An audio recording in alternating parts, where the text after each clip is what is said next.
Hello everyone, welcome to the Botany Revision class for final BSc 6th semester. In this video, I am dealing with some of the important concepts of physiology. Under respiration, I am going to deal with the topics glycolysis and Krebs cycle. So first, let's have a quick look on the topic glycolysis. It is also termed as EMP pathway, and the reactions of glycolysis, it takes place in the cytoplasm of the cell. So what do you mean by glycolysis?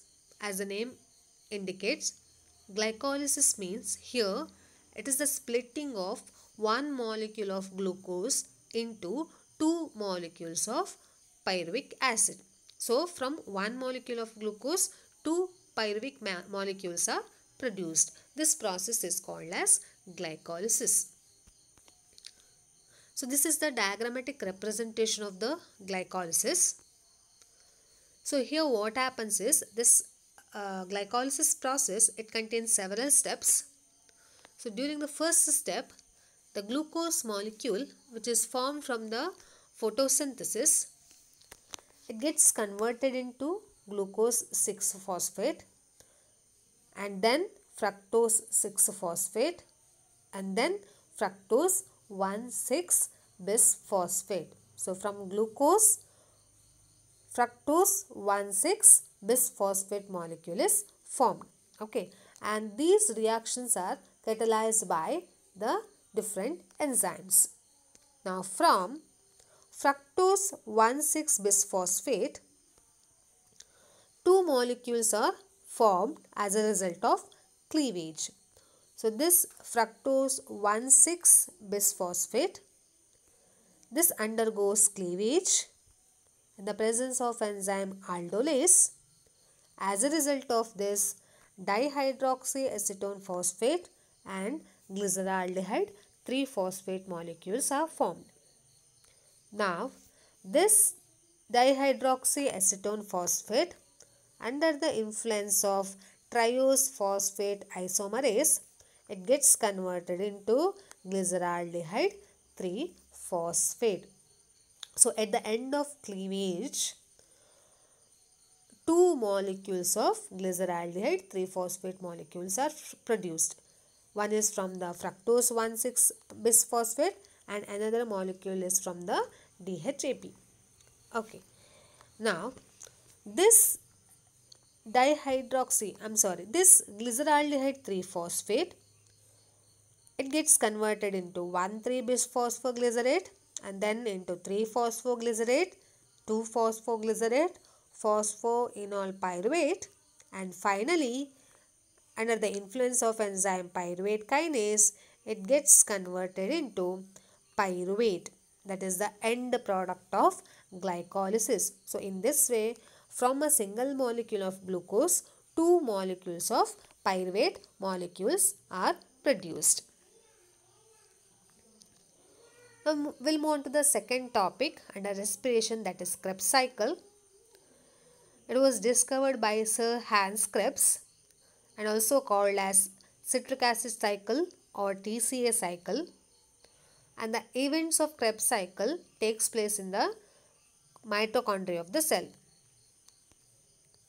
So this is the diagrammatic representation of the TCA cycle or Krebs cycle. So here what happens is the pyruvate molecule, which is formed during the glycolysis, it is located in the cytoplasm of the cell. Now this pyruvate molecule will enters into the mitochondria to perform the Krebs cycle. So what happens during preparatory reaction? The pyruvate molecule, it gets converted into acetyl coenzyme A. So during the preparatory reaction, the pyruvate molecule, which is formed during the glycolysis, it gets converted into acetyl coenzyme A. Now how many molecules of acetyl coenzyme A are formed? Two molecules of acetyl coenzyme A are formed. Now these two molecules of acetyl coenzyme A, it will combines with oxaloacetate and In the presence of enzyme citrate synthase, it gets converted into citrate. And from citrate, cis-aconitate molecules are formed, and from cis-aconitate, isocitrate molecules are formed. These two reactions are catalyzed by the same enzyme aconitase. Okay.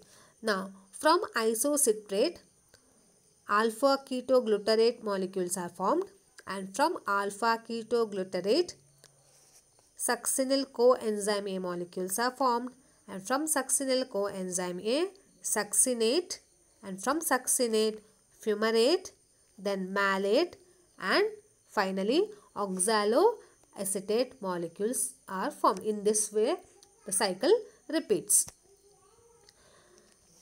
This is about the TCA cycle or Krebs cycle. Next, we'll move on to the topic photosynthesis. So, under photosynthesis, I am dealing with the two important concepts, Calvin cycle as well as C4 cycle.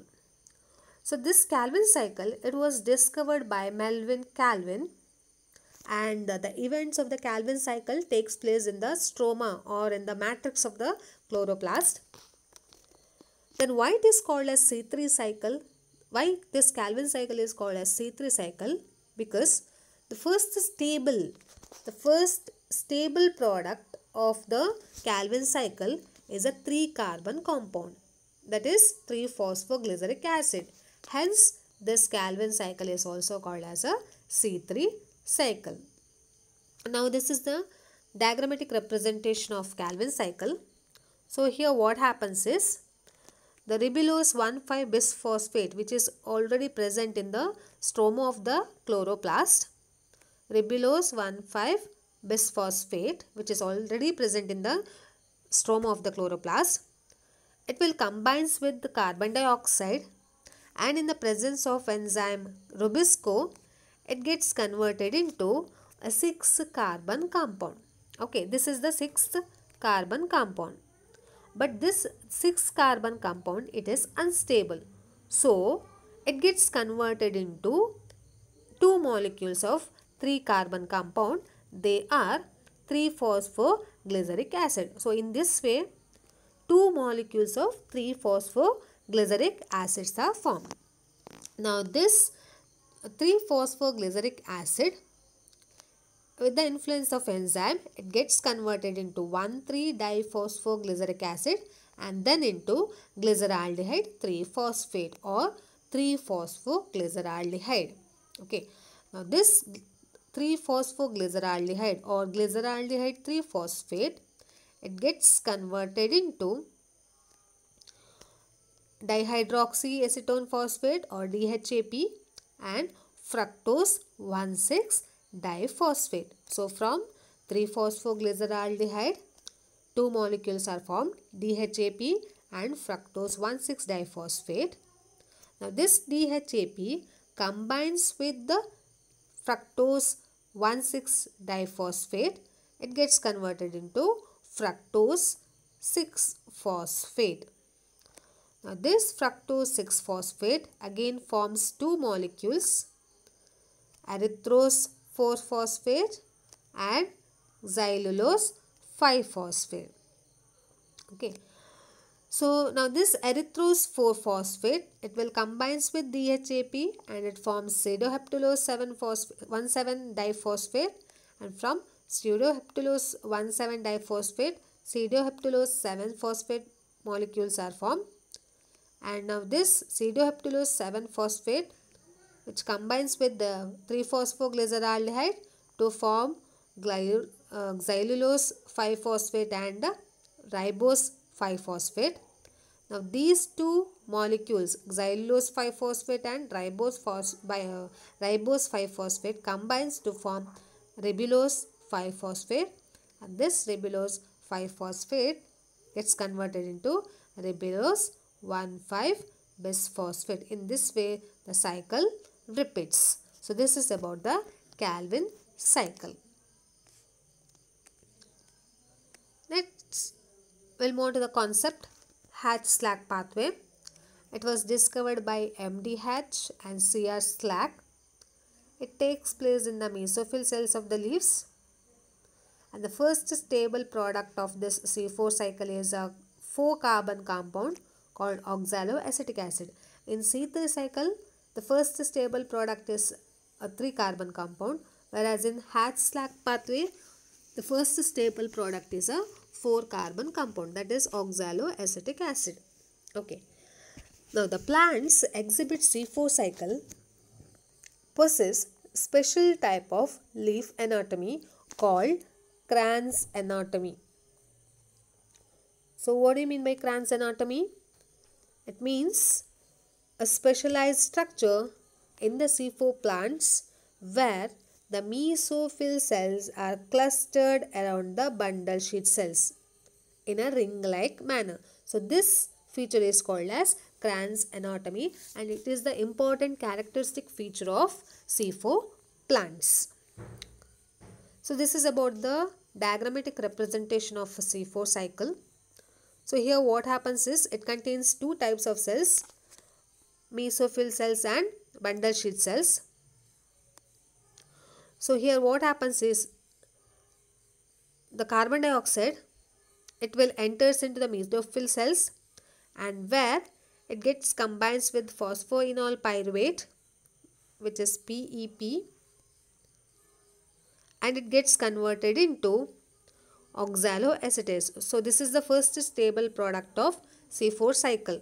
So carbon dioxide which combines with PEP means phosphoenol pyruvate, and it gets converted into a 4-carbon compound called oxaloacetate. Now this oxaloacetate, it forms two molecules, aspartate and malate. Okay, oxaloacetate splits to form two molecules, aspartate and malate. Now this aspartate again forms the malate. So in this way, from aspartate, malate molecule is produced. Now these malate molecules which are formed in the mesophyll cells enters into the bundle sheath cell where it undergoes decarboxylation. As a result of decarboxylation, pyruvate and carbon dioxide molecules are produced. Now this carbon dioxide molecules will enters into the Cavil cycle, whereas the pyruvate molecule from the bundle sheath cell, it will re-enter into the mesophyll cells where this pyruvate gets converted into phosphoenol pyruvate, and it will again accept one more carbon dioxide and repeat the cycle. So this is about the C4 cycle or Hatch-Slack pathway, and the plant exhibit Hatch-Slack pathway possess special type of leaf anatomy called Kranz anatomy. Now the last topic is plant growth regulators. These are also called as plant hormones or phytohormones. And these hormones or the regulators, growth regulators, are required for the normal growth and the development of the plants. Now these plant growth regulators, they are divided into two groups, growth promoters and growth inhibitors. So under growth promoters, there are three substances, three hormones, auxins, gibberellins and cytokinins. And under plant growth inhibitors, there are two hormones, ethylene and abscisic acid. So these are the plant hormones or the phytohormones, and you need to study about the physiological aspects or the physiological characters of plant growth regulators. So that's it for this video. Thank you.